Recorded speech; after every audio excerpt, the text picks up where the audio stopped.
Okay, let's go ahead and get started. Thank you everyone for joining today. We have Dr. Rubenstein from Marshall University with us today, and he is a new trainer for us. So all the returning members won't have been heard from him before. So I think it's a really great opportunity. He comes very highly recommended as an expert in training and really providing some great resources. And I'm excited about what he's going to talk to you guys about today. So I'll go ahead and turn it over to him and let him share some great new techniques for you to use. Thanks, Emily. I'm going to ask a question up front. I was talking to Emily earlier. I'm glad to be with you all today. I'm Bob Rubenstein, Dr. Rubenstein. I've been a Marshall. This is my 31st year. I also spent 13 years in public schools. Some of you know where the Grafton, Taylor County areas. That's where I started teaching way back in 77. It'll let you on, but you can't turn the camera on. You have to keep the camera off, okay? I'll tell you is, it's helpful. I don't know if there's an issue with, I was talking to him, I put in a distance program like this for teletherapy, and our program's huge. It's probably one of the largest in the country. We have students in about 40 states, so I've become pretty good with the instruction. It's helpful if people turn on their cameras for the presentation. If there's a reason, I get it. If you didn't make your hair or brush your teeth or something, that's fine, or you laying there in bed. But it's helpful to have cameras on to do the interactive and talk, because otherwise I feel like I'm talking just to black boxes, which doesn't seem to work real well for me. If you need, I'll just tell you, because one of the handouts I'm going to use later, it's where what we're seeing in the public schools right now is, using platforms where you only see 7 or 8 and you have 15 and then people disappear. So I tell my students, we started putting this in as a policy 3 years ago. The first year we kind of dealt with this, but you have, it's better to just see everybody. And I'm not trying to offend anybody, but if you can turn your cameras on so that we can, interact and I can watch people. Like I said, otherwise I feel like I'm speaking to only 5 or 6 and then the rest of the group disappears. So, and I'm not good with I don't use the chat much because I feel it's a distraction. I do it once in a while to share information. So as you all warm up, as we present, I'll try to take a break. If you need to go to the restroom or get a drink, I get it. But yeah, as you come on and you overhear me, if you would mind to, keep your mic muted until until you need to say something or I ask you a question, but if you can turn the cameras on, that is a huge thing, okay, as far as just interacting with each other. So I'm going to keep encouraging you to get to some point where you feel comfortable turning that thing on, because otherwise it's just like, I saw an article the other day from down around Mingo County about kids not logging in. They were saying that they're getting behind because of virtual. It has nothing to do with virtual. If you don't log in, it's the same as not getting on the bus or driving and getting your car and driving to school. And so anyways, keep thinking about this, because you'll hear me talk today about the brain and about training people, how they interact with us. And one of the things now that we've had to go virtual because of all the things with the pandemic is how to make this thing interact and live, and how do you get some of the, if you will, connections with the kids you're working with, the mentor as a mentor, and how you make it feel as live as possible. Like I said, one of the biggest ways is to play the game of, I don't turn my camera on and then I don't know whether or not you're there. So again, please turn your cameras on when you get a minute. I'm going to get started. So I've been, like I said, I've been at this 31 years of Marshall and counseling. I was the chair. I've had 5 private practices as a mental health counselor in addition to a school counselor. I was head of the state LPC board for about 8 or 9 years. I'm from Tucker County, if some of you know where the little town of Thomas is, and the Purple Fiddle and Tip Top Coffee, Blackwater Falls, Canaan Valley. So my wife's from that area. And I've learned a lot about mentoring. I have 4 children. I have a son 40 and a daughter 33 who's a nurse practitioner in Maine. I have a daughter that's doing her doctorate at Marshall who's 26. And I have a daughter 22 who's up at the University of Pitt Medical Center as an epidemiologist. anyways, we're going to talk a lot about how do you work as a mentor? How do you connect with the kids? How do you help motivate? And then you'll hear me throw in these tips like, how do we use this virtual format? I have to tell you, as an educator, I understand the challenges right now, or in your roles as like do AmeriCorps or have to mentor or interact with people. But a lot of the things I'm hearing are just made up in the sense of why virtual's bad. It's like anything, virtual's bad the way we're using it, in my estimation. Live can be bad if it's misused. And so we're going to talk a lot about these kind of dynamics today. I sent a set of handouts so you can follow along if you have those. I'm going to talk, first of all, a lot about what on the front page. There's some precepts listed there. And by the way, I know some of you, Dr. Schimmel, Chris, just quickly, this is how old Dr. Bob is. Chris was a student of mine back in the 90s. He was a WVU student, but her husband got a job here in Charleston, and she came and did her internship here with me. And then I had her teach some of the courses because she's so good, as you all could tell. She did her doctorate here at Marshall, worked with us for a few years, and then she went back up to WVU, much to my chagrin, and I hated losing her. But her and I are very close friends, talk all the time. So some of the things that you might hear me say, you heard her. What I'll tell you to do is, like my dad used to say, it doesn't hurt to hear things multiple times because sometimes things don't stick. So if there's some spillover, then take that as something important, because if Chris shared it and I'm sharing it, I think it will help you in dealing with the students and the folks you're dealing with. As far as the precepts, I'm going to pull those up real quick on the share screen. But I'll go back because I like to be able to see. And again, I'm going to keep encouraging folks to turn their cameras on. You can see these precepts. By the way, the little dog right here, this is on the Blackwater River. His name is Raymond, and he's my fishing buddy.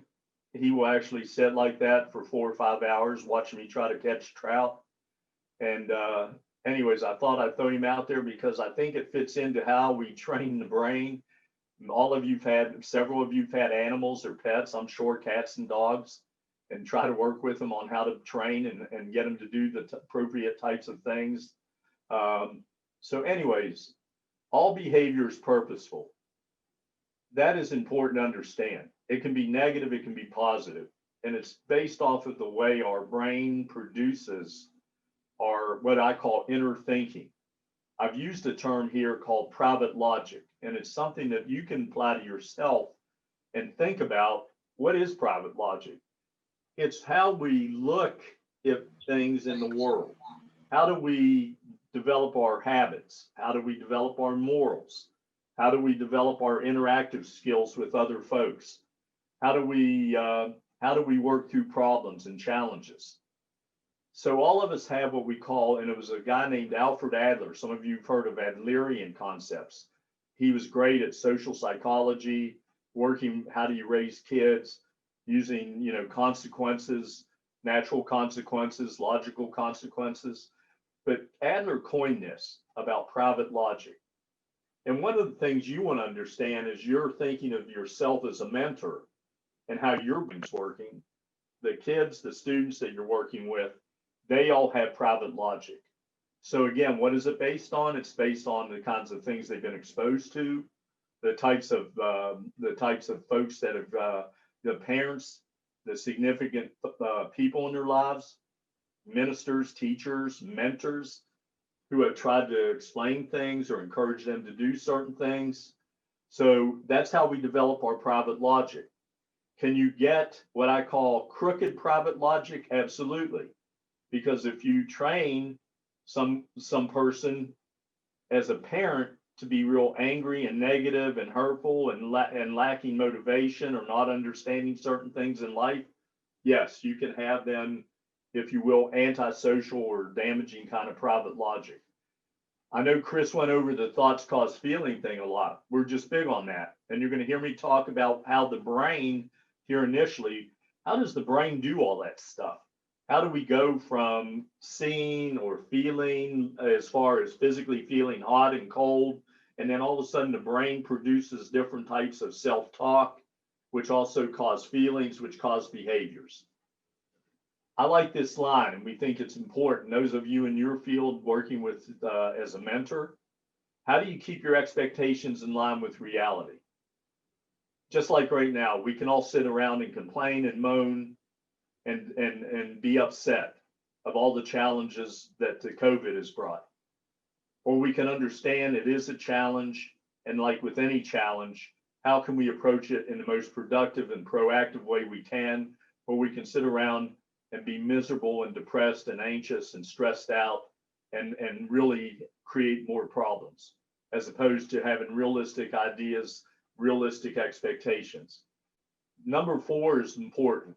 You as a mentor, I as a person, I as a professor, as you all as parents, you all as friends, we teach people how to treat us. So again, one of the things you want to be thinking about is, what kind of messages do I send out? Am I clear on my role? Am I clear on what I'm supposed to be doing and how I'm doing that? The same thing's true not only with business and work and school, but it's true in our personal relationships. We treat each other how to, if you will, treat us. What's the 5th one? Life is a series of choices off of what we call reality theory or choice theory. Like my dad had a great saying. Let me back up a little bit to Tucker County. He was a warden of a juvenile prison.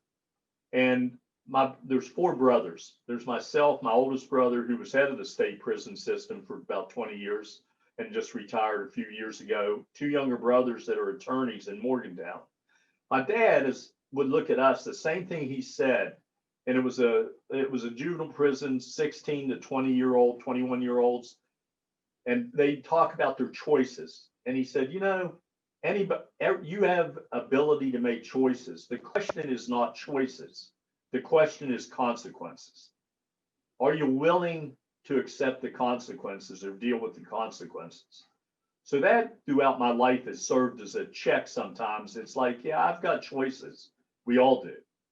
But what potentially are the consequences for not going to school, for using drugs and alcohol, for having bad relationships, whatever, having poor habits, health habits? So what are the consequences? And I like this last one as far as working with your population. You can't move on and hold on at the same time, meaning it's hard to develop new ways of behaving, you know, studying better, having more excitement about what you're learning, having a plan in your career so that you can move through some of those challenges. And if you're constantly making apology or worrying or holding back, you know, that creates a lot of problems. Keep this one in mind. We'll be hitting it later. This has to do with how you work through challenges and talking with the kids you're working with, the students, as far as conflict or disagreements. You know, a poor way is we react to it. I can't believe you didn't study again. I can't believe you're not meeting. You missed our meetings, whatever. And then we walk away from it. And we usually, when we retreat and rethink, we get angrier. What's wrong with them? And we usually project it on the other person. We blame them for whatever has gone wrong. We'll talk through the course of these handouts and discussions. How do you learn to see a situation that you're struggling with, you may be getting angry or frustrated, and how do you learn to at least mentally and physically, if possible, walk away a little bit, think clearly? And I'll talk today, and I know Chris hit on some of this, how do we get an adult perspective as opposed to an angry or frustrated part, and then come back with a response that is more directed toward the students or people we're dealing with, respond in a way that we can move in a proactive and a constructive way. Okay, so I'm going to jump a little bit out of this share thing. And again, I see a few more people are jumping in. And again, I'm going to put my plug, folks. I'd really like to see everybody. It's too easy to log in. I learned that in the first semester, where I'm not sure if people are actually, paying attention or not. And that's fine. You're not in my class. Yeah, I'm just trying to present. All right, let's talk about brain stuff. Back when I first finished my counseling degree, or was finishing it in the late 70s, I had the opportunity to hear a gentleman speak, a psychiatrist out of the University of Kentucky, Dr. Maxie Maltzby. He was a neuropsychiatrist. And what he did, he was doing a lot of brain studies. But also as a psychiatrist, he was interested in how we developed our thinking and how our thinking affects, if you will, our feelings and behavior. And so he was one of the, if you will, what I call initial frontier guys that were looking at this area. And I heard him speak over at Cedar Lake at my first state West Virginia Counseling Association conference. There was about 700 of us there. And I remember thinking how interesting he was, because here's what he did. And I'm going to ask you all some questions. Maxie Maltzby was doing some studies on how many thoughts do we have a day? How many thoughts does a human being roughly, produce? Obviously, very difficult to get an accurate count, but he started looking at that. So I'm going to ask, I see some faces, so I know there's some folks there. How many, I'm just curious, and it might, Ashley or Jamie, Crystal, any of you, how many thoughts, Dale, I mean, how many thoughts do you think we have every day?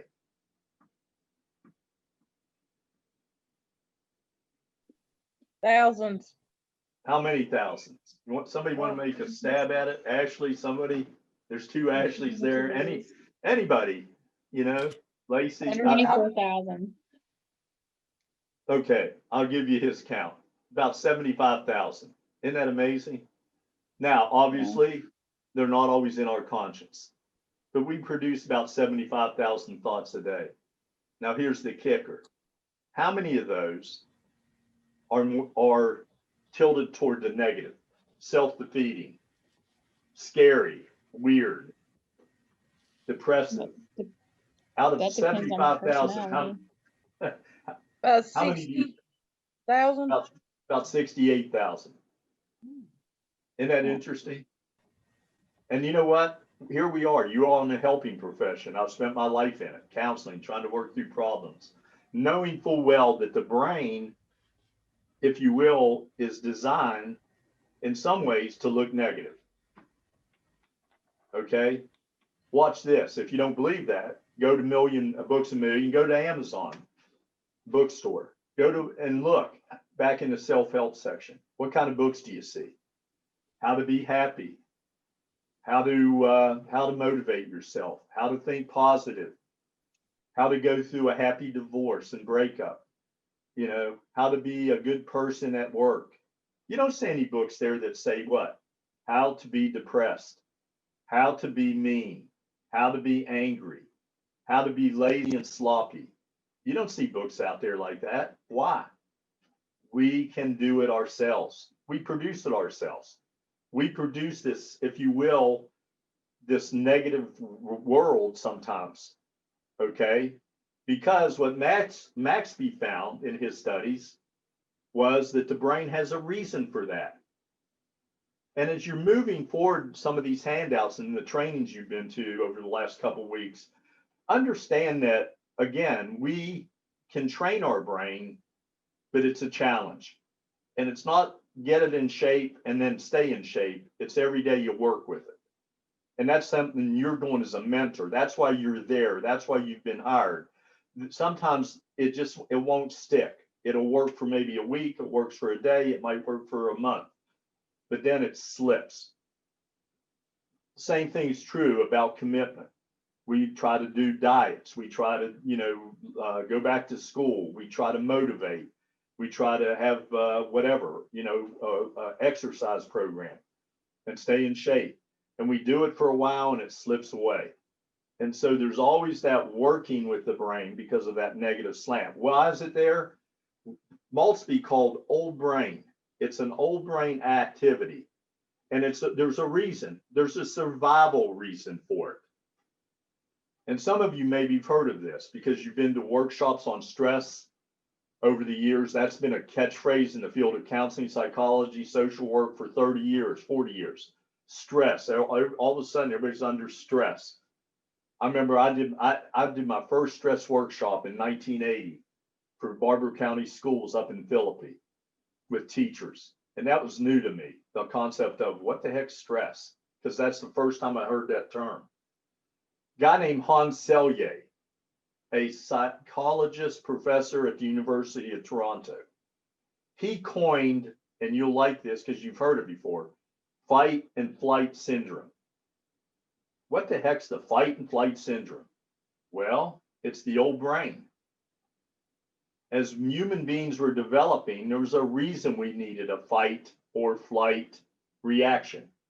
It was either we're going to survive by fighting what's in front of us because it's threatening or challenging, or we're going to run like heck and get away from it because it's scary and could harm me. So the brain organistically developed, if you will, a survival mechanism, fight and flight. It doesn't work though in modern world because you get confronted with things. You have difficult people like Chris talked about to deal with. Your car breaks down, your computer won't work today. You know, all of a sudden you have a flat tire, the washing machine starts leaking. Somebody gets ill in your home, or one of the kids you work with gets upset or gets in trouble with something. So there's always those things that, if you will, it'd be nice if you could just come in and use anger and fight it, or you could run and say, I'm not going to deal with it. But that's not the reality of what we're doing. And then you as mentors, I assume, you're training and you're designed to work with problems.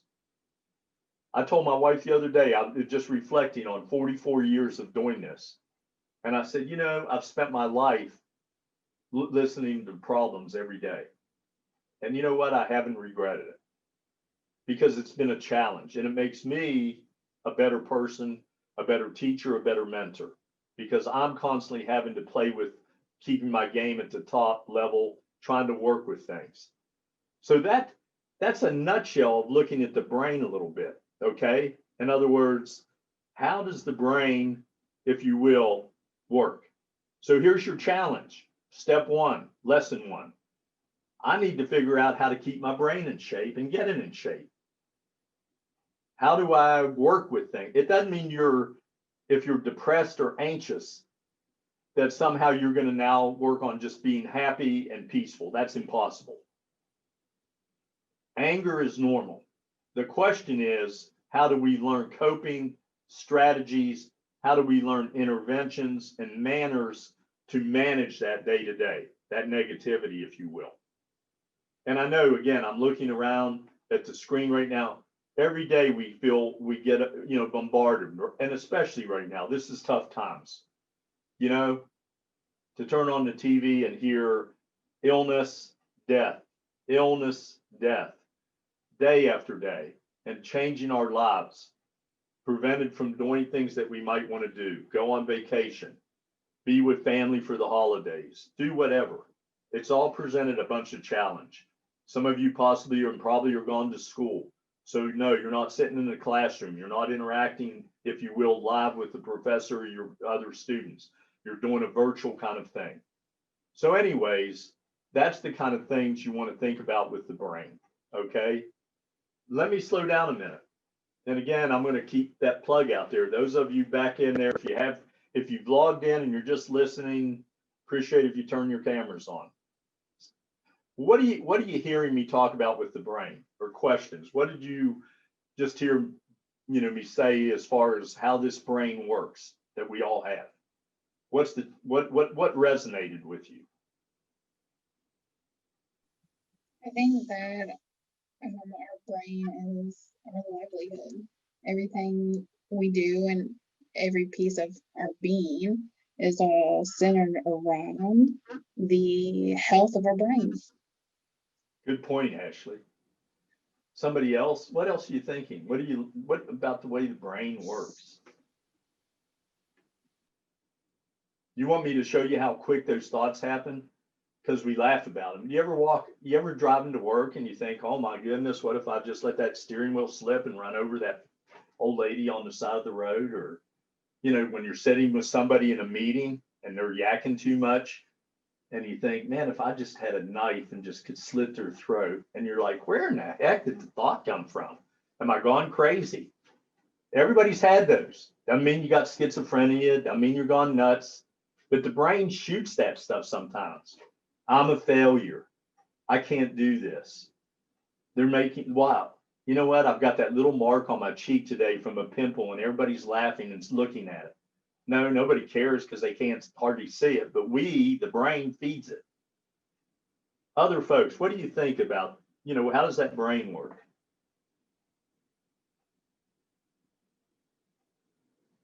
Any thoughts? What's it tell you? Well, based on 68,000 of 75,000 thoughts a day are negative, it's a little negative. Well, Dale, it's a challenge. It's like, you know what I said, you know, you all have seen all the studies. I see people with great intentions on January 1st. I'm going to get in shape. Okay. The old football coach in me in baseball, I coach football, basketball, baseball. My undergraduate degree was physical education. And I taught it for about a year and a half to little people, trying to teach them not just how to run around the gym, but develop good attitudes and habits. Because you know what happens on January 1st? 10 people say, I'm going to start getting in shape, working out, trying to get my body better, healthy. And you know what research says? The average commitment on January 1st in order to get healthy or go to a gym lasts about 6 days. Isn't that interesting? How many times have we tried to go on a healthy eating, you know, to eat better? And how long do those usually last? Approximately 2 weeks. Some of you might have habits, drinking too much, smoking, or whatever. Oh, I'm going to break that habit. Yeah, we do it for a while. You know what the success treatment for people with addictions, such especially hardcore drugs, cocaine, meth, that sort of thing, but even alcohol. Out of 100 people, you know how many folks are successful at breaking that and staying clean for a long period of time, meaning over 5 years? It's about 7%. 7%. That's what we battle. That's why it's tough. Because again, on top of the brain, and we feed them bad stuff like drugs or alcohol, and now we have, if you will, a secondary negative variable, then it surely makes it hard to break out of this stuff. Okay. All right. If you walk with me and try to keep you moving on this, and hopefully some of this will resonate and be interesting. I want you to look. I talked about Hanselier. It feeds right into this, and I was going to use breakout rooms. I'm going to still try to do it, so it might put pressure. Again, if folks are out there and you don't have your camera on in those breakout rooms, I don't know if it throws you in them. I'm pretty sure it does. But here's what I want to do. There's a handout called Ellis's 15 Irrational Communication Roadblocks. These, based off of what I just talked to you about, the brain and the negativity, when we're trying to communicate with other humans, with ourselves as a mentor to the students, or a professor to students, or husband to wife, or wife to husband, or partner to partner, or a parent caregiver to a child, these things, because of our brain, can cause challenges, roadblocks. Okay? Who is Ellis? Albert Ellis. Albert Ellis was one of the original cognitive behavioral theorists, just like Maltzby. They were looking at how can we help people, if you will, challenge and change and modify their thinking, their self-talk. So Ellis was one of those original folks from the 50s, 60s. Had a chance over my career. I've met him several times before he died about 5 years ago. And the neat thing about Albert Ellis, he did free counseling every Friday in his office in inner city New York, and he, you know, charged no money for it. And he was one of the most successful, if you will, therapists probably in the history of the field of counseling and psychology. Okay, what I'm going to have you do is this. There's 15 of these things. I want you to look at, because here's something I'm just going to tip the hand, and I train students with this. We all do all of these at some point in our lives, at some point in the course of even a day or an hour. Some of us do them over the course of a year, but we do these. Some of these you became aware of, maybe not because it was formally presented like I am, but you became aware of it and you started trying to say, I want to change that. And you worked at it. But what I want to do for today's purpose in this training, I want you to look at these 15 roadblocks, these 15 distortions.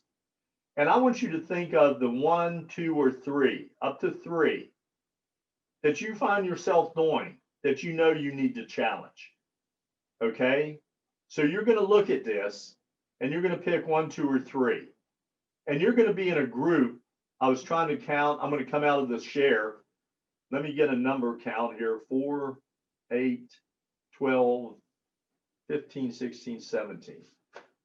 So there's 17, 18. I'm going to put you in 6 groups of 3. There are going to be 3 triads. So there's going to be 6. I want you to share with each other. Now, Emily, I guess I should defer to you because, again, you've watched the other trainings.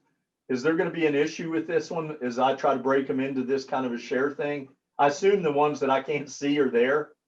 Yes, yeah, they're there. Okay. All right, guys. So you're going to talk. I'm going to give you approximately 10 minutes. You'll see if you've never used, I think Chris used them, but in the breakout room, when there's a minute left, it'll tell you, hey, you got about a minute left. The other thing is if you stop talking before the 10 minutes and everything gets quiet in that room for approximately 10 seconds, then it's going to throw you back into the big room with me. So I hope you'll continue to talk for about 10 minutes because each person wants to look at those 15 concepts. Back to what we talked about the brain. Now we're thinking of you as a mentor.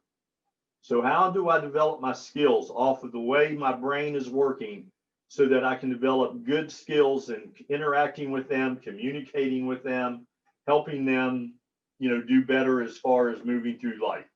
Okay. So bear with me 1 second. I'm going to, Emily, are you still as a host? Sorry. No, I think you're the only one that can do the sharing now. You might go into a breakout room. Yeah, I will. That's all right. Okay. All right, guys, I'm going to break this off 10 minutes. Look at that set of handouts. You should have them that I just showed you off the 15. I want you to find, each of you find the top 1, 2, or the top 3 that you do, the ones that you find yourself doing, because the question would be, if what we do today has some sort of impact, how can I start having my awareness that I need to maybe work on these? Because here's what I'm going to tell you. If they're there, we talked about this earlier, those will be projected in your style. When I talked about your private logic, those will be projected in how you interact with others. And again, it's not, don't think of these as, oh my gosh, they're diagnosis and there's something wrong with me. They're an awareness factor as far as communication and how I start thinking and working with others so that I can, in other words, have more impact, maybe more lasting impact with the, again, with the students I'm mentoring. All right, so you ready? 10 minutes.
that, because I said, "Go on, turn your cameras on." No need about half of them do it.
Okay, folks, I appreciate, looks like all of them are popped in. I'm gonna do a little thing. I'll show you something if you're in meetings or working in a group sometime, just like, and you ask a question or you present information and then you want to process it. So I'm gonna use what's called a round. So I'm gonna do an alerts thing. I'm gonna start with Lacey and then go to Alicia T. And then I'm going to go down to Brooke. So I'm alerting ahead of time. I'm going to do a round with everybody because what I'd like you to share is which one of these did you discuss in that triad? Some of you maybe had 4, some of you had 2. But which one, go with the top one. What was the one, or maybe there was a tie. Which one of those roadblocks, which ones did you say, yeah, I know I do this. So again, I'm going to start with Lacey, go to Alicia, and then to Brooke, and then over to, if I say the name right, Jalisa. Okay. Lacey, I'll start with you. What did you have? Okay, my top one was number 6. If something is or may be dangerous or fearsome, one should be terribly concerned about it and should keep dwelling on the possibility of its reoccurring. I think that one, I don't know, that's just so true. Sometimes we focus on the stuff that we've gone through in the past and its effect that it had on us.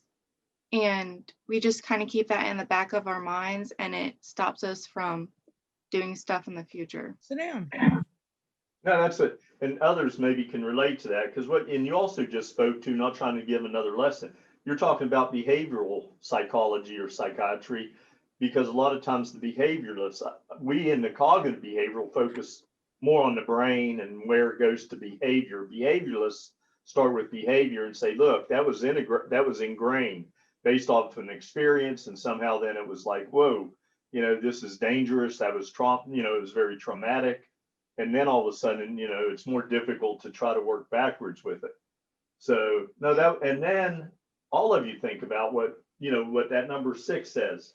It says if something may be dangerous or fearsome, my goodness, look, since March, what we've lived with is that template over a lot of our heads is this whole thing of, my goodness, I might get COVID, I might spread COVID, I might, have serious long-term health problems.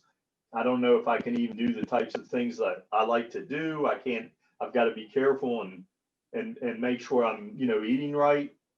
To lighten it up a little bit, I'll show you, my daughter, who's a nurse practitioner in Maine, she has 1,000 patients in one clinic. But watch this. She, for 2 weeks, because of the spike in Maine, there's the 3 clinics, the 3 practitioners, they rotate at the COVID respiratory clinic. She's on there for 2 weeks. And she just sent me a little thing and said, Dad, I never thought that I would absorb more alcohol through my hands than I would through my mouth. I thought that was pretty good insight. I don't know about you all, but the sanitizer thing and all that. Okay, Alicia, which one did you pick and why? Okay, one of mine was number 9. One's past history is an all-important determiner of one's present behavior, and because something once strongly affected one's life, it shouldn't indefinitely have an effect. I feel like sometimes, depending on the situation, stuff that happens in the past, it does carry over into one's future, because if it was like a traumatic experience, then, you know, they would deflect on it, and I mean, I guess they would build up walls and stuff like that to prevent stuff from happening like that again, you know. Yes, no, that's good insight. And then, so again, somebody that number 9, like you said, the past history, the kids you work with, I call them kids, the students or whoever, you know, other folks you're around, you're trying to mentor or monitor, or not mentor, but you're trying to help them move forward, and they feel like there's that past history. Some of it is traumatic and it's real bad things. You know, if they were abused in any capacity, physically, sexually, emotionally, and it was like, you know, or they witnessed death, or they, you know, just this whole thing in the area of changing how they're looking. I think you're making good insight, Alicia. Yeah, that's hard to do. And that's one of the things we try to teach in counseling. It's not ever doing away with it. Here's what I tell folks. I use a perspective, and I've done it for 40 years. I'm trying to help people, and don't misunderstand, I'm okay. That doesn't mean I'm happy because of what happened. I'm okay. In other words, I'm okay in spite of. I can move forward. There it was. I put it in a way, maybe I'm advocating now about, you know, how to deal better with this issue. You know, I would talk about the pain it caused, but I'm moving forward versus I'm not okay because of, and I'm stuck, and I can't, you know, I can't function in life. And now all of a sudden I'm in failed relationships. I've dropped out of school. I can't get a job. I'm tied into some sort of substance or drug or whatever type of use. So that's where there's a fine line. It's more of a, yes, there it is. And yes, it was there. And it was, you know, it was very traumatic, and it was in my past history. How have I integrated to move forward? That's how you help motivate a kid. I'll share a personal story with you all. My mom was the 4-H agent in Tucker County for years. My dad was he was a veteran World War II. He had just started to go to med school at WVU, was a science teacher, then became a warden of a juvenile prison, and did that for years. Some of you might know up in Tucker County, there's one, and it's named after him. He was a great guy because he always talked about, he had some counseling skills. He had, if you will, tremendous motivational skills. But watch this. Bob, old Dr. Bob at 17, you know, I was president of my senior class, captain of the football team. You know, what did I do? A bunch of us one night decided, now let's go steal a car. Let's get some beer and some wine, go around town, shoot all the windows out of the high school, beat up a couple people, you know, rob somebody. Yeah, you know, like an idiot. And I remember the next morning, as a state policeman who knocked at the door, was my dad's, one of his closest friends, and he's like, hey, what were you doing? He had 6 felony warrants and one misdemeanor.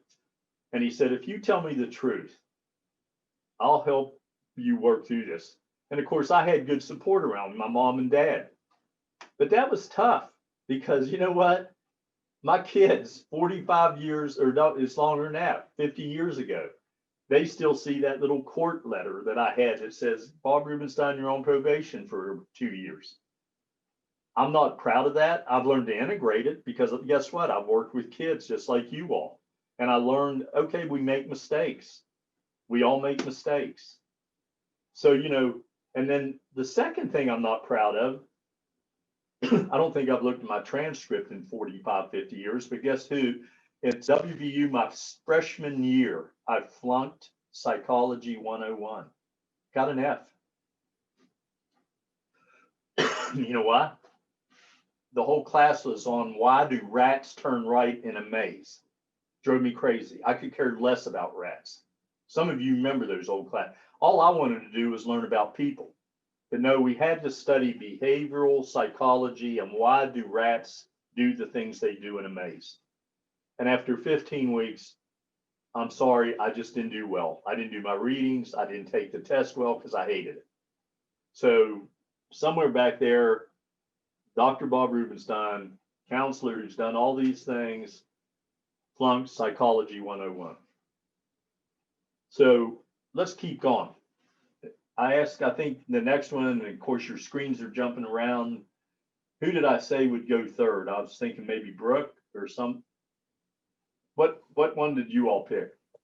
My top one was number 9 too, but my second one would have been number 1, to be loved and approved by people in your life.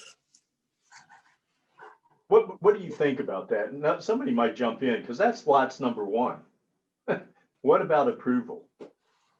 I mean, it'd be hard if like you didn't feel any love from anybody. I mean, yeah, or approved, or I don't know. Well, here's the catch to this, and it's real important. And I'm sure some of the other workshops with Eric and Chris. What is approval? Well, what you just said, it's important. It's guidance. Here's the catch as a mentor. How do you help develop internal self-approval? And you got to be careful, because it's not about just, oh, go do whatever the heck you want, kind of, I don't care what people think of me.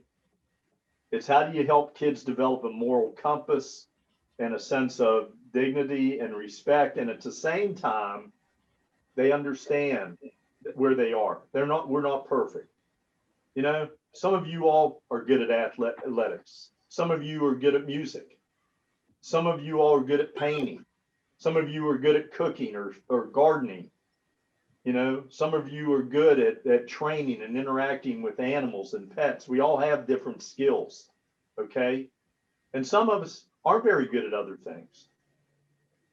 So, as we go through life, we're not going to, back to what I started this with.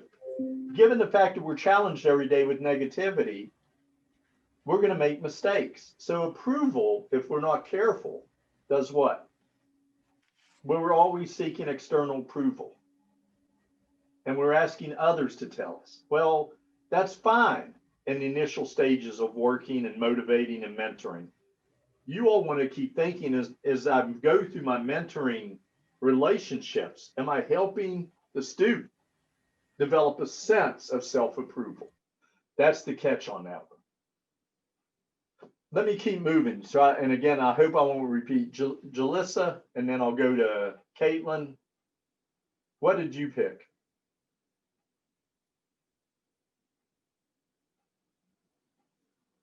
Jalisa. This one. All right. Okay. Okay. I picked. Let me see. I picked 3. Certain people are bad, wicked, and villainous, and they should be severely blamed or punished for their villainy. That's a tough one. That's interesting. Anybody else? So between that one and which one? Yeah, that one and 6. If something is or may be dangerous or fearsome, one should be terribly concerned about it and should keep dwelling on the possibility of its occurring. Between those 2. Okay. No, those are good. And that number 3 is tough. That's where we judge people and think of, hey man, there's some really bad people out here. And we hear it all the time and we see it all the time. But Ella said, wait a minute, if you're not careful, what's the catch? There's a catch to that we in the field of helping others and working with others like you all, what is it that we have to do with that to be careful where it doesn't, if you will, cause us to be negative all the time towards certain people? Certain people are bad, wicked, villainous, and they should be severely punished and blamed. It's the severity thing. I get it. I get frustrated. You do with people. The thing that Ellis said and what the Adlerians and the other psychologists and human development people, you know what? I don't know about you all, but I've never, ever seen an infant that looked wicked. Ever. I've seen babies that are more alert. I've seen babies that are maybe a little more cantankerous or cry some, but I don't see evil in them. So the question would be, as we develop, the question I look when I see some of this is, my goodness, how did they develop? How did they get to this point where they're almost antisocial, or they could hurt others, or they don't care? And I'm sure some of you all, because I'm looking around, some of you all, I'm sure, are looking at kids sometime, kids that just don't want to work with you maybe, or that they're going to challenge the heck out of you. And you finally just, and I'm sure you walk away thinking, I'd like to turn around and kick him in the butt. But, at some point, it's like, I fall back and think, what am I missing in the formula? I'll tell you, after watching this with my brother being over prisons, yes, there are people that need to be pushed away and locked away from society because their ability to rehabilitate and change is very nil, almost nil, very limited. Let me continue though. I'm just going to keep calling some names out. So, Karen, Dale, Jamie, which ones did you guys have? Because we'll do this again real quick and I'm going to move on to some other things. Go ahead. I shared with our group, I think this depends because I come from a psychology background. Tomorrow I could feel a little different about this. I could look at it differently. But what's going on right now, my number 1 was 12. Number 2 was 3. And probably with the COVID stuff, I would say my number 3 is 6. Okay, similar. So you all have some themes. I liked it when you picked about the world being fair, because again, there's a catch to these.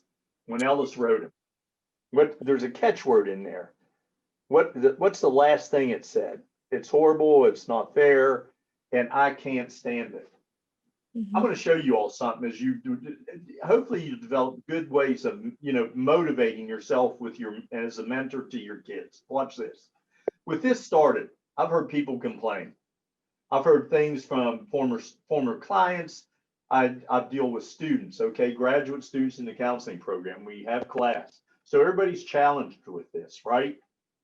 And it's not fair. And this is awful. And I don't think, now I've got, what is that word out there? I've got pandemic anxiety, or I'm breaking down, fatigue, COVID fatigue.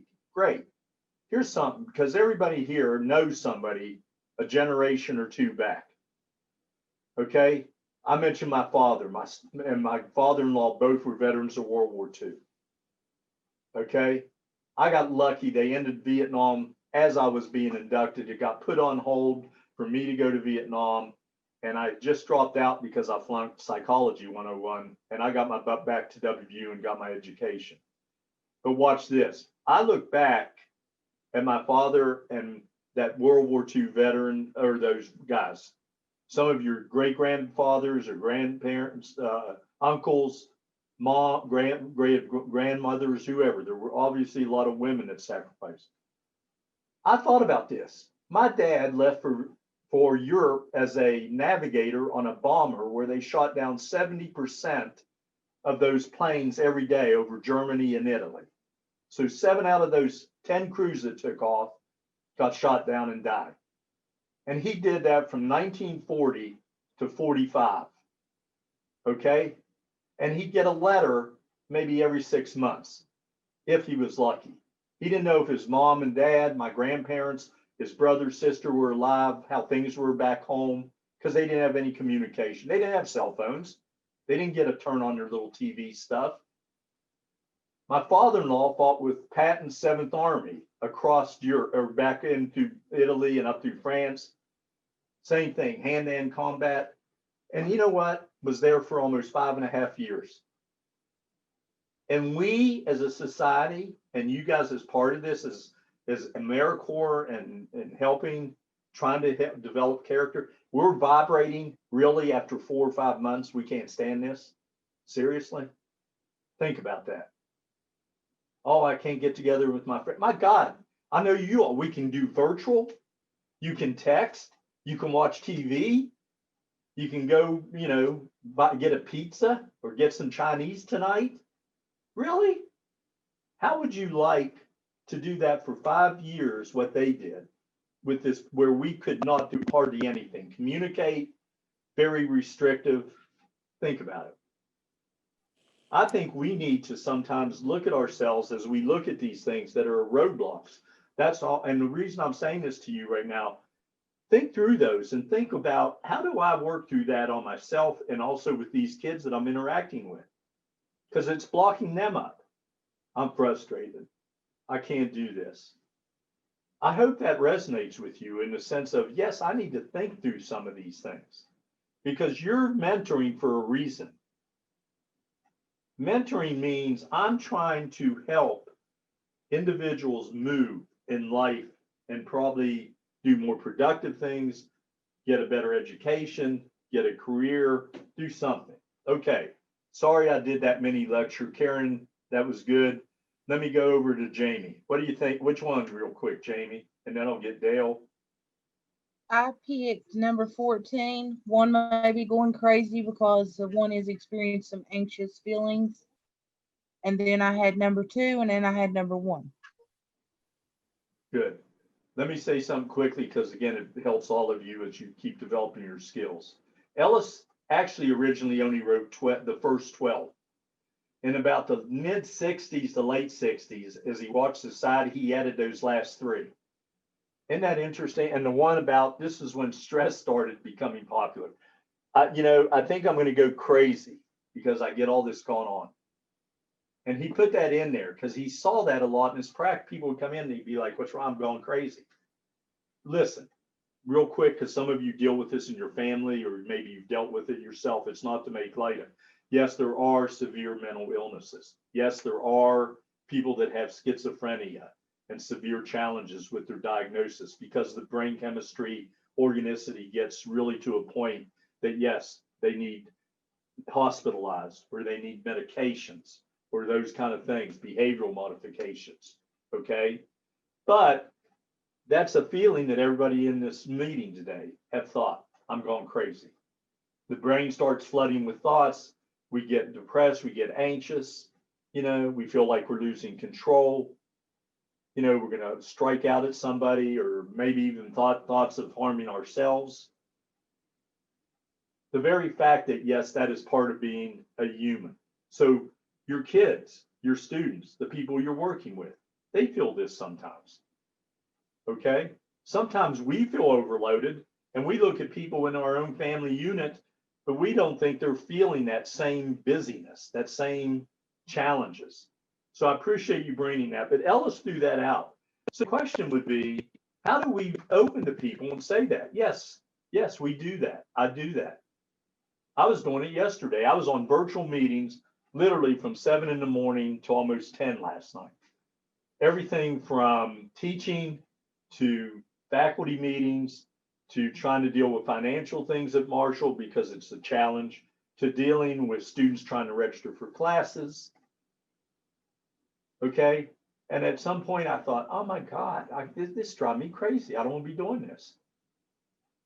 So that was a good one. Dale, I'm going to get you, and then if somebody wants to throw, but Dale, what did you pick? Well, our group picked numbers 1, 7, 9, 13, 14, and 15. And I think everyone has talked about all those numbers except for 13, so I'll bring it up. 1 should be comfortable and without pain at all times. While I see that as something that would be good, I also think pain is not a bad thing. Pain helps us with future pain and with experience and things like that. So yes, pain is bad. I'm not saying that, but I think, it's almost a necessary thing in the human experience too. And I appreciate you, and this is a good one, and then we're going to spin in and do some things because of time. Watch this. As I've aged, I'll be 68 in a couple months. I used to, as a young athlete playing football, basketball, I didn't want pain because I knew I was being injured. At 68, when I wake up in the morning, I've reframed my pain. I still get up every morning. I did this morning at 5:20. I walk 6 miles a day. I used to run marathons and stuff. But you know what pain does? And not trying to make light of it. I know I'm alive. Something hurts. And I'm like, oh my God, okay, that wakes me up. But here's the thing about discomfort. It's bad, and I won't redo it. The story I told previously would fit this about, our older generations that really sacrificed for things, that had to work through wars, social challenges that are still there, wars are still there, you know, the challenges that we see day to day in society with, you know, ourselves and again, the students you're mentoring. Everything from, you know, racial challenges to religious challenges to, if you will, just how are we get out of some of the political crazy we put ourselves in. So my point is, yes, there is pain and there's no easy way out sometimes, you know, it's tough. And to think that I should be comfortable, that's what I was saying. My gosh, look where we are today in the sense of dealing with this. And now we at least still have social access with others. You know, the other day I was thinking, my gosh, you know, just think the elections back in the first part of the country when it was formed. Heck, you didn't know for 6 months how in the heck they voted in Kansas or how they voted in Texas. I mean, you know, and again, we've became used to the instant gratification. The other thing, I'll show you something about pain. We sell that all the time on TV. You know, we talk about what we watch. Remember the brain? Watch this. Do you all ever get tired of watching the pharmaceutical advertisements on TV? We can't go out and buy it, but I'm going to tell you how to tell your doctor to use this drug that might cure everything and anything you have. And by the way, though, you better listen to that last part of that ad that says your ears are going to fall off, your nose is going to fall off, and your toes are going to turn blue, and your cat might die because they were around you. Isn't that interesting? But that's the kind of things that feed into the brain sometimes. Where I want to get, I hope, and those of you that didn't get to jump in, I hope you look at these. Like I said, what's the lesson day, the brain? How do you work through these kind of roadblocks, challenging yourself and say, well, okay, that's okay. We all do them. And how can I couch them in a more proactive, productive way? Okay, that is really the lesson off of that. Before I transition to the next handout and we start into the closing part of this, any other people want to comment on those roadblocks? Okay, I'm going to do this real quick. If you look, how do we work through this stuff? What I've just said to you. We recognize thoughts cause feeling. Chris might have had a similar handout or used this one. We tell ourselves situations that upset us, and it's not the situation. We understand it's our self-talk about events, about things, about those 15 roadblocks. I have control. It's what I tell myself. Because here's something you want to think with your kids. It's what I used to share. Yeah, I've had my mistakes.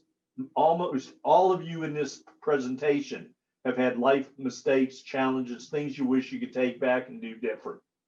But it wasn't the event that defined you. It's how you defined it.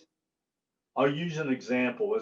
I used to do a lot of couple counseling, marriage counseling, and I can tell you I had couples come in where one of the partners would say, I am devastated because I'm going through a divorce. I hate this. I can't stand it. I'm angry. And guess what? I had other couples and other people would come in with that same event. They were going through a divorce and the person was happy as heck to get rid of the other person. They wanted them out of their life. So they were elated. So it wasn't the divorce, and it was how they conceptualized it with their self-talk. So on this handout, what we do is we talk about, and we use this counselor, but I didn't take the time to say, change this to using it as a mentor, but we teach this to students in our schools. How can you go in and look at what you're thinking and ask yourself, is it true or not true? Another way, is it productive or not productive? Is it a roadblock? Is it causing me an inability to somehow relate to the people I'm with, especially as a mentor to the students? How do I challenge what I'm telling myself? Number 7 is real important. We try to minimize things like it's horrible, it's terrible. That's why I was doing that with some of you off of these 15 roadblocks. What are the catches? It's awful. It's horrible. Everybody does this. No, not everybody does everything. We over exaggerate in our heads to make it. I'll never get over this. We look for that shoulds, the musts, the mans, the commands that limit. Yes, there are good shoulds. I should get up in the morning, take a shower, brush my teeth, and have good hygiene. Okay, but there are other kind of shoulds. You know, I should do this, or I must do that, or I can't do that. And some of them turn into shouldn'ts and don'ts and unbelievable things that limit their ability to go on in life, like further their education or their training or whatever. Number 9 is real important. Ellis was the first, if you will, psychologist, psychiatrist, counselor that focused on this concept of blame. We either blame other people, we blame the world, we blame an agency, we blame policies, and if it doesn't work, we blame ourselves. I can't do it. I'm not good enough. I'm not smart enough. And as you can see, what they conceptualized here with number 11, when we look at RT, I must, you must, the world must. Well, it doesn't work. And so what my challenge to you is one of the things today is you looked at those roadblocks and you look at yourself and you look at how you're interacting as a mentor. And now you have some understanding what you're battling with this big computer up on top of our shoulders, the brain. How can I try to make it more productive? How can I either back up some files, delete some files, change some things, edit, whatever? Key things to living. You know, negative feelings sustain long, they're caused by you, and you can change it. You can change the way you feel and act if you can change what you tell yourself. And you can spare yourself a lot of frustration, hurt, and anger if you keep expectations in line with reality. I'll share something with you. None of us have A days every day. None, on a 1 to 10, 10 being a great day, things went well, blah, blah, blah, 9, 10, 8, 9, 10. You know what? We have 1, 2 days. We have F days. We have D days, right? That's I don't like them. I try to minimize them, but I understand they happen. And the thing is frustration, because you know why people quit? Either continuing to do their education or modifying their behavior because they make a mistake or they screw it up and they're ready to quit. The worst thing about working out, I noticed that at gyms, and the research said all it took was if it went beyond 2 days, it was over with. So fine, I missed a day. Or I had people say, well, I didn't get a workout for an hour. Excuse me. How about a half-hour workout? How about a 15-minute workout? I know some of you have these great little watches. Mine always bugs me because I sit too long. You know, the little guy gets in there and he's like, get off your butt, move around. Okay, which is good because it motivates me to think, what can I do next? Excuse me. The other handouts, and then I'm going to start closing down real quick. I'm not going to go into these in depth. This is another theory. I don't know if Chris touched on it.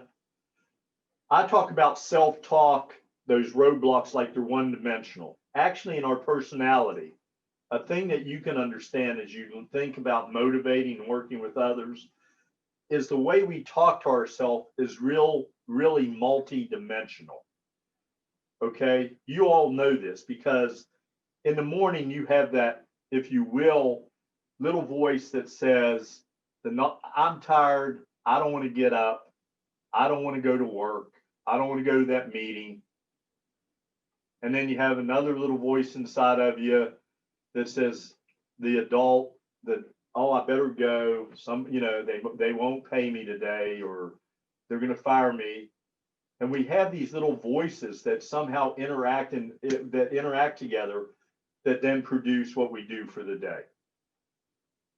The way we were raised depends on how much, somebody was touching on this. I forget who made the comment earlier. Some of us, depending on if we were raised with people that taught us how to nurture, which is what we call the nurturing parent, okay, versus say the critical part, or we maybe were raised with a lot of criticism. We were raised with not learning how to have fun and to take risk. And we learned how to be angry and depressed and use drugs all the time because the world kicked us down and we're not okay. So what this is, the transactional analysis theory, similar to RET, is a theory to look at our communications with people. And it talks about, I think some of you would find this interesting, especially with the, again, the students or population you're working with, is how do you help kids work around these life positions? I'm okay, you're okay, meaning, yeah, I've had things in my life, you do too, but we can do something together. When you get into these other distorted positions, I'm okay, but there's something wrong with you. You need to change. Then there's a judgment, and the way we work with people, then we're always indirectly or directly sending that message. Come on, I've got it together. What can you do to get it together? Or the student's going to look at you and say, I'm not okay, but I get it. You're okay. So I don't care. The hardest position to work with as a mentor, and I think Chris talked about difficult kids, is when I'm not feeling okay and they're looking at you and telling you you're not okay. In other words, they don't want to be there. They're not buying into whatever it is that you're selling. That is a tough position. So again, I'm not, because of time, I would encourage you all, there's a lot of TA stuff out on the internet that is good, that talks these or speaks to these a little more in depth about how you can learn about your communications, how you can learn to try to get in more of your nurturing part, how to touch into your free part and use your adult, because the adult has to be there to learn. I'll show you, and then I'm going to come back and we'll start closing. Here's an example of where you have to have the adult to learn. That is our thinking part. It is the part that doesn't have a lot of rules, such as can't, don't, you know, whatever. You're not okay. The adult is, if I turn to Dale right now, I look down and I said, Dale, what time is it? I asked for information. Dale looks at his watch. He says, it's about 11:25, Bob. Okay, information. But you know what? If I can't get to that and I look at him and say, out of my critical parent, like he's not paying attention, and I say, Dale, do you know what time it is? And he's like, why are you always jumping on my butt, buddy? Why are you always acting like you're rushing me around? Same question. What time is it? Tone of voice, inflection, and the lack of an adult, all of a sudden we get into an exchange of arguing and fighting. Okay? So those are the kind of things that you might want to look at with that TA. It really helps sharpen the way we even further use our education. Guys, I appreciate your attention. I know it's hard virtually. I'll tell you, something I've been teaching faculty, not only at Marshall, WVU, and across the country with these kind of meetings and even business industry. I don't like to go much longer than an hour and a half. It's hard to hold your attention, and I get it. Because even live in a classroom, you know what? I can teach for 2 hours, but you all are going to disconnect. I'm going to lose interest about every 20 minutes. So today, I appreciate it. Wasn't trying to beat on everybody too much about the camera stuff, but I hope you think about it, because the last sheet, I think in my handouts, I apologize. I'll go back over here real quick. Look at these guidelines. Yeah, they're kind of pertain to a classroom, but it's true as far as trying to establish virtual communication. I'm just going to say this to you. I think there's importance to look at each other. I do the group therapy training, so I want everybody to see everybody all the time, because it's important to read verbals and nonverbals, the same on the screen as the same as if you were sitting in front of me live. And Emily and I talked about some of this earlier, because I've done some conferences like this already for the State Department of Ed. And it was interesting because I thought, if I'm teaching public school right now virtually, and I have a 10th grade algebra class, and I have 15 students in there, and I can see only 5 or 6 of them, and the other 10 are sitting there with just the black little box in their name. I don't know if they're on their cell phone, watching TV, you know, drinking a beer, making out with some other person. I don't know what they're doing. And I think you need to see each other. I tell the students, you know what I said to you all, hey, if you need to go to the restroom or get a drink, I get it.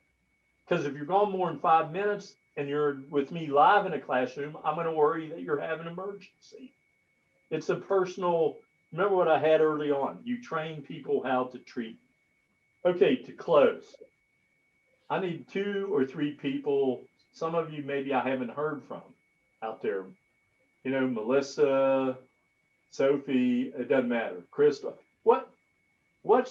I need 3 things. I want you to tell me from 3 people, one thing that stood out to you.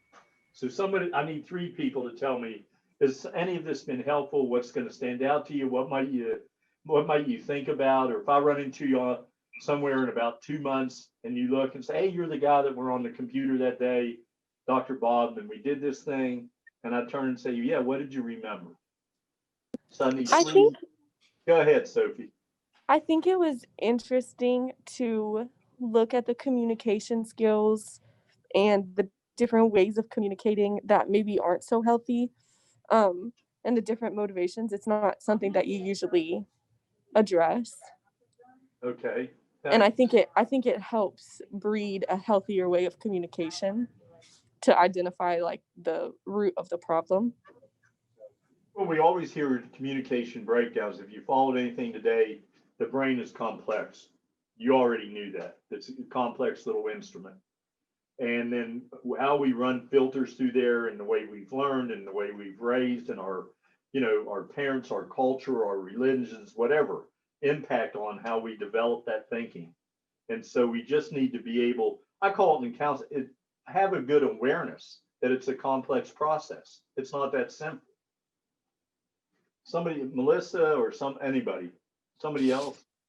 I think I just wanted to add to what she said. I think it's important not to hear these criticisms with knowing that it doesn't mean that it's awful or that you can't change or there's nothing that is done. It's just accepting that a way is a certain way and working on it. It's just like if you're not good at math or anything else, you just work on it. It's not somebody telling you you're an awful person and you need to fix it now. It's just knowing how to make yourself a better person for you, which I think is really cool.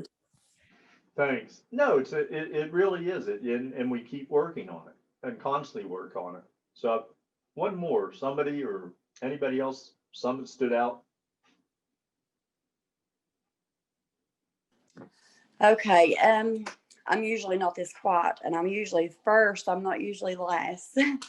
But all of these stood out to me because I am very emotional right now. So I was going through there, and while you were speaking, I had my phone laid down. I had to read several of them a few times because, like one other lady said on here, she may feel something today, but tomorrow it's a different thing. But I think whenever you read that list, you know, we all deal with things every day, but we don't know what our students are dealing with. Yeah, that's good. Like I was a teacher early on, Crystal, what you just said, and then I became an elementary counselor. And this I was back in the, I don't know, late 79 or 78. Here's something early on. Now we talk about trauma. Back then we talked at-risk kids. One thing I learned though early on, maybe it's because again, watching kids come, from the time I was, 10 years old, watching kids that were locked up in a juvenile prison who had done behaviors that I had done. It also was the first time I started getting exposed to other, young men who maybe were of different color or different religion or different level of education. And we'd sit around because guess what? We loved athletes or athletics. So you know what? We couldn't play ball, our school teams, we'd practice. Then we'd go with our dad over to the prison. We'd sleep there. We'd get up and play baseball and basketball and football. And we built relationships and be like, where do you live? And what do you live like? And what did you get in trouble for? And you're sitting there at 15 and some kid looks at you and says, I stole a pack of cigarettes in Charleston. Or I took a box of 20 Hershey bars from a convenience store. Or you know what? I'm here because my mom and dad, I don't even know who they are. I was raised in foster care and finally nobody wanted me. So the only thing the court could do was send me here. So you started hearing those things. And I realized, hell, I don't know what you all deal with every day. you all, and that's a really good thing to end on. If you've developed an awareness and sensitive, like how complex this is, and I have to keep my awareness and my skills, my motivation for myself as I work with others, because it's tough. I'll tell you, it's a high burnout because, you know, a lot of the kids you help and they start doing well, and then you just don't hear from them anymore. Same thing when in private practice counseling. You know, somebody, they just canceled, and I didn't know whether they were getting better or help. And you know, so you're in a profession that is high burnout, high, you know, it's high intensity. At the same time, you have to learn to self-care. So if anything from the day, the message overall, take care of your brain. I started with that, you know, take care of it, learn a lot about it, learn how to work with it, train it. You can become more, if you will, positive or proactive in the way we view. Many of you've worked at that, to be less frustrated, less angry, less anxious. But anyways, I'm going to stop. I'm starting to run over. I want to thank you all for your attention, in all honesty. Emily, I appreciate the opportunity to speak. Guys, if you, my stuff's on those handouts. If you have a question, if I can help, if you need you know, a resource or a thought or something, yell at me. I'd be happy to you know, communicate with you. But Emily, I want to thank you. I hope everything went well and it worked for you. And thanks again. Thank you, Dr. Rubenstein. I think today was great, and we really appreciate you taking time to present and to share new ideas and thoughts with us. Guys, just a quick reminder, we won't have a meeting next week because of Thanksgiving. I hope you guys have a wonderful celebration and get to have some time with your family. The week after that, instead of having a training, we'll be having team meetings. So you'll be meeting with the group from your county, and we'll send out that list just as a reminder of what time your meeting is. And then the following week on December 10th, we'll start again with our training series at 10 a.m. Thank you guys for participating today, and let us know if you need anything before our next meeting. Thank you, Dr. Bob. You're welcome. Thanks. You guys stay safe and healthy.